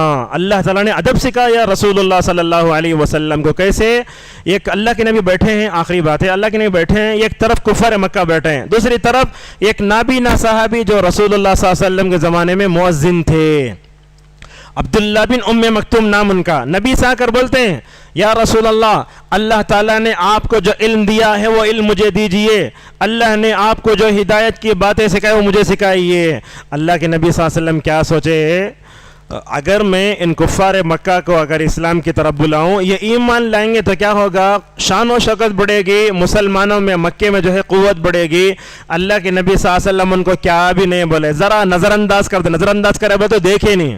اللہ اکبر. اللہ کے نبی کی مجلس میں ایسا ایک واقعہ پیش آتا ہے تو اللہ تبارک تعالیٰ کو اتنا ناپسند آتا, اللہ نے آیتیں اتاری, عبس وتولی ان جاءہ الاعمی. اے اللہ کے نبی, آپ کے پاس ایک نابینا ہدایت مانگنے کے لیے تڑپتا ہوا آیا, آپ نے اس کے ظاہر کو دیکھ کر ایسا منہ بنایا. اللہ نے کہا دیکھو یہ اصل میں ہدایت یافتہ ہے, وہ جو آپ کی ہدایت سے بے نیاز ہے, آپ ان کی طرف توجہ کر رہے ہیں, یہ غلط ہے. اس کے بعد سیرتوں کی روایتوں میں آیا, اگرچہ ضعیف ہے روایت, اللہ کے نبی اس کے بعد جب بھی عبداللہ بن مکتوم رضی اللہ عنہ آئے تو بولتے, اے عبداللہ ابن مکتوم آپ کا آنا مبارک ہو, آپ کو ویلکم کر رہا ہوں, اللہ نے تمہارے ساتھ نظر انداز کرنے کی وجہ سے اللہ نے مجھے ادب سکھایا ہے. لہٰذا مجلس میں کوئی بھی معمولی کپڑے پہن کر کوئی بھی ایسا آدمی آئے نظر انداز نہیں کرنا چاہیے, اور بچوں کو بھی وہی کرنے کی ضرورت ہے. آخری بات ہے آج کے درس کی, کبھی کبھی ایسے ہوتا ہے ایک بس میں آپ چڑھے, پورے غیر مسلم ہیں, ان کے درمیان میں بیٹھتے ہیں تو کیا کرتے ہیں, انہوں پورے مل کو آپ کا مذاق اڑاتے ہیں. کبھی عورتوں سے بھی ہوتا ہے ایسا, ایک عورت برقع پہنی ہوئی ہے, ساری عورتیں مل کر اسے دیکھ رہے ہیں, ایک داڑھی والا چڑھا ٹوپی شرعی جبہ پہنے, پورے لوگوں دیکھ کر مذاق اڑاتے. یاد رکھیے آپ, یہ کفار و مشرکین آپ کا مذاق کیا اڑائیں گے, یہ تو آپ کا مذاق اڑا لیں گے, لیکن اللہ تبارک و تعالیٰ کے پاس آپ کا جو مقام و مرتبہ ہے اس سے دل چھوٹا کرنے کی ضرورت نہیں ہے. اللہ فرماتا ہے یہ کفار دنیا میں دیکھ کر تم کو مذاق اڑاتے ہیں, انشاءاللہ قیامت کے دن وہ بھی آئے گا جن کا مذاق اڑایا گیا نا, وہ جنتی میں گاؤں تکیوں پر ٹیک لگائے بیٹھیں گے, اور مسلمان قیامت میں کافروں پر ہنسیں گے, ایک وقت وہ بھی آئے گا. آخری بات ہے وہ کیا ہے, نبی کریم صلی اللہ علیہ وسلم کے حضرات صحابہ اکرام بیٹھ رہے تھے مکے میں, تو یہ سردار قریش آ کے بولتے, اے اللہ کے نبی اٹھاؤ بلال کو, یہ یہاں سے اٹھاؤ, عمار کو اٹھاؤ. ایسا حضرات صحابہ اکرام کو بولتے, جب تک تمہارے پاس یہ لوگ بیٹھے رہیں گے آپ کی مجلس میں نہیں آئیں گے. اللہ اکبر. اللہ تبارک و تعالیٰ نے نبی صلی اللہ علیہ وسلم کو بتایا, اے اللہ کے نبی دیکھو تمہارے ساتھ بلال بھی ہیں, تمہارے ساتھ صہیب بھی ہیں, تمہارے پاس عمار بھی ہیں, ان کو معمولی مت سمجھو, انہی کے ساتھ اٹھو بیٹھو.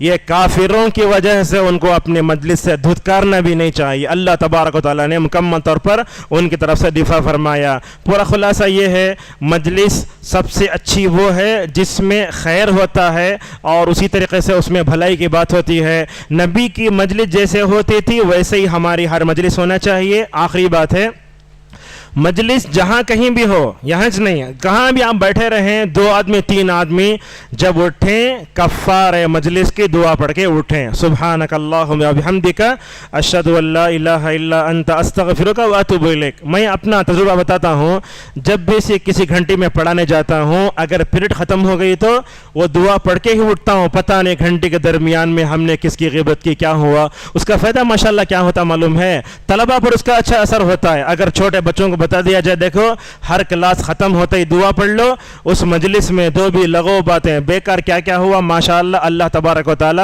ساری چیزوں کو مکمل طور پر ختم کر دیتا ہے. آپ گھر میں مجلس ہو, کھانا کھا کے اٹھے, کہیں بھی 2 آدمی 3 آدمی مجلس میں بیٹھے, اگر مجلس میں کوئی بھی غلط بات ہو گئی نا, وہ سبحانک اللہم دعا پڑھ کے اٹھو, مکمل طور پر اللہ تبارک و تعالی ہمارے سارے گناہ صغیرہ کو معاف فرمائے گا. یہاں خواتین سے بھی گزارش ہے, اپنے گھروں کے ماحول کو درست کریں, بیکار باتیں نہ کریں, اپنے بچوں کو نبی کی سیرت, قرآن, فضائل, تمام جو فضائل, جو اعمال کے فضیلت والی چیزیں تمام مکمل بتائیں. اللہ کی تعظیم, رسول اللہ کی تعظیم, اللہ کی محبت, رسول اللہ کی محبت جہاں تک ہو سکے اپنے بچوں میں بٹھانے کی کوشش کریں. اور یاد رکھیں مجلسوں میں اللہ اور اس کے رسول کا ادب ہونا چاہیے. یہ موبائل کی وجہ سے لا کر یہ اللہ کی حیبت, رسول اللہ صلی اللہ علیہ وسلم کے مقام مرتبے میں کبھی کمی نہیں کرنا چاہیے. ہم جہاں کہیں ہر مجلس میں ہوتے ہیں مکمل طور پر اللہ کا ذکر, رسول اللہ صلی اللہ علیہ وسلم کا ذکر ہونا چاہیے. اور جہاں کہیں آپ اکیلے میں بیٹھے رہیں اللہ تعالیٰ کا ذکر کرتے رہیں, خاموش نہ بیٹھیں. اللہ تعالیٰ نے حضرت یحییٰ, حضرت زکریا کیا کہا, 3 دن تک بات نہیں کرنا, یہ تم کو بچہ دیے جانے کی ایک دلیل ہے, لیکن کہا صبح و شام اللہ کا ذکر کرتے رہو. جہاں لہذا اللہ کا جہاں ذکر ہوتا ہے وہاں اللہ کی رحمت وہاں برستی ہے. اللہ تعالیٰ فرشتوں کو پوچھتا ہے, میرے بندوں کو جب تم گئے کس حالت میں پائے, بولے یار اللہ وہ تیرے ذکر میں تھے. تو کیسے پائے, بولے تیرے محبت میں ذکر کر رہے ہیں. تو اللہ تبارک و تعالی فرشتوں سے پوچھتا ہے کیسے محبت کرے، ایسے محبت کرے. تو اللہ تبارک و تعالی فرشتے اللہ سے کہتے ہیں اے فرشتے، اے اللہ یہ تمہارے بندوں کے دل میں اتنی محبت ہے، دیکھے بغیر اتنا ذکر کر رہے ہیں، اگر تجھے دیکھ لیں گے تو کتنا ذکر کریں گے. لہذا ہمیں اپنی ہر مجلسوں کی اصلاح کرنا چاہیے. اور خود نوجوانوں سے ہماری گزارش ہے بیکار قسم کی باتیں ہرگز نہ کریں. جہاں کہیں گپ شپ ہو رہی گناہ کی باتیں ہوتی ہیں وہاں ہرگز نہ بیٹھنا چاہیے. جہاں اللہ کا مذاق، قرآن کا مذاق، شاعر اسلام کا مذاق اڑاتا ہے وہاں ہرگز بیٹھنا نہیں چاہیے. اگر آپ کسی مجلس میں بیٹھے، اگر وہاں کوئی غلط بات ہو رہی ہے، اگر آپ اس غلطی کی اصلاح کرنے کی آپ کے اندر طاقت ہے تو آپ وہاں بیٹھ سکتے. اگر آپ اصلاح نہیں کر سکتے وہاں ان کو نصیحت کر کے وہاں سے مکمل طور پر اٹھ جانا چاہیے. اللہ تبارک و تعالیٰ سے ہماری دعا ہے کہ جو بھی باتیں کہی گئی ہیں اس پر سب سے پہلے مجھے اور آپ تمام لوگوں کو عمل کرنے توفیق عطا فرمائے. اس درس میں نے کوئی صحیح بات کہی تو اللہ کی طرف سے ہے، اگر کوئی کم علمی کی وجہ سے اگر میں کوئی غلط بات کہہ دیا تو میرے اور شیطان کی طرف سے ہے. اللہ تبارک و تعالی ہم سب کو اپنی ہر مجلس کی اصلاح کرنے کی توفیق عطا فرمائے. اللہ تعالی ہم سب کو نبی کے، صحابہ کی، ہمارے اسلاف کی جو ماشاءاللہ مبارک مجلسیں ہوتی تھیں، ہماری مجلسوں میں بھی اللہ تبارک و تعالی وہی رنگ سب پیدا کرے. اللہ تبارک و تعالی ہم سب کو جہاں گناہ کی مجلسیں ہوتی ہیں، منکرات کی مجلسیں ہوتی ہیں، تمام مجلسوں سے ہماری حفاظت فرمائے. اللہ تعالی بدعت یہ صوفیہ کی جتنی خطرناک گمراہیاں ہیں ان تمام گمراہیوں سے ہمیں بچا کر رکھے. آمین. وآخر دعوانا الحمدللہ رب العالمین.